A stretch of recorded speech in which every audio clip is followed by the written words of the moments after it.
నమస్తే.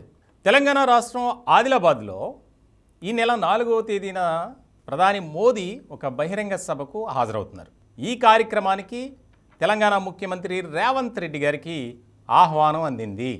ఇప్పుడు ఇదే అంశం రెండు పార్టీలో ఒక ఆసక్తికరమైనటువంటి చర్చ జరుగుతుంది. అదేంటి, భారతీయ జనతా పార్టీకి సంబంధించినటువంటి కార్యక్రమం, ముఖ్యంగా పార్లమెంట్ ఎన్నికలకు సంబంధించి ఒక శంఖారావ సభలాగా ఏర్పాటు చేశారు. దానికి కాంగ్రెస్ పార్టీ ముఖ్యమంత్రి రేవంత్ రెడ్డి గారు వెళ్ళడం ఏంటి అని ఇక్కడ చాలా కీలకమైనటువంటి అంశం ఏంటంటే, అది వాస్తవానికి భారతీయ జనతా పార్టీకి సంబంధించిన కార్యక్రమం అయినప్పటికీ ప్రధానమంత్రి హోదాలో అక్కడ కొన్ని అభివృద్ధి కార్యక్రమాలకి శంకుస్థాపన, భూమి పూజ ఇలాంటివి చేయనున్నారు ప్రధాని మోదీ.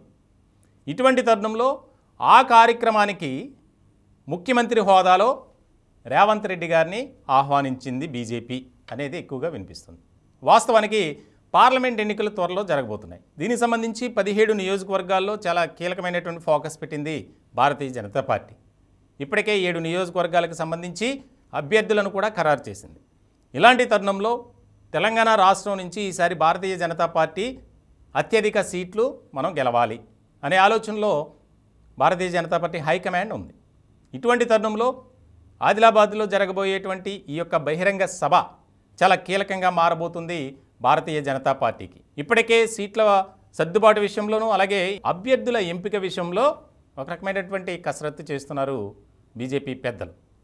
ఇలాంటి తరుణంలో ఈ సభకు ముఖ్యమంత్రి హాజరవుతారా, హాజరు కారా అనేది కూడా ఒక ప్రశ్నగానే మిగిలిపోయింది. ఎందుకంటే వాస్తవానికి భారతీయ జనతా పార్టీ అరేంజ్ చేసేటువంటి ఈ కార్యక్రమానికి అలాగే బీజేపీ ఎన్నికల శంఖారావ సభకు ఈయన వెళ్తే వేరే రకమైనటువంటి చర్చ జరుగుతుంది అనేది ఒకటి వినిపిస్తుంది.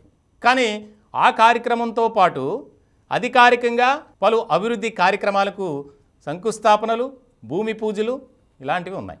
మరి దీనికి ముఖ్యమంత్రి హోదాలో ఖచ్చితంగా హాజరు కావాలి. మరి ఏ రకమైనటువంటి నిర్ణయం తీసుకుంటారు ముఖ్యమంత్రి రేవంత్ రెడ్డి గారు అనేది కీలకంగా మారినటువంటి అంశం.